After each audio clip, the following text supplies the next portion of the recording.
Doctor Mohammad Yunus বাংলাদেশে এয়ারপোর্টে এসেই তিনি সাক্ষাৎ করলেন সমন্বয়ক ছাত্রদের সাথে এবং আসিফ নজরুল স্যারদের সাথে, এবং তাকে স্বাগত জানাতে এসেছিলেন অনেক শিক্ষার্থী।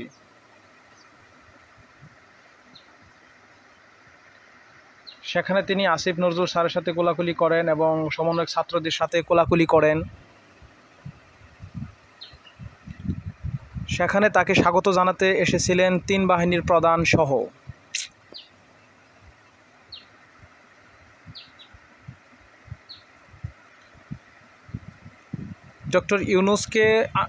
ডক্টর ইউনূস বাংলাদেশে এয়ারপোর্টে এসেই তিনি সকলের সাথে মত বিনিময় করেন এবং সাক্ষাৎ করেন এবং হাত মিলান বাংলাদেশকে এগিয়ে নিয়ে যাওয়ার জন্য সবার সাথে সবার মতামত। সেখানে নৌবাহিনীর প্রধান, বিমান বাহিনীর প্রধান এবং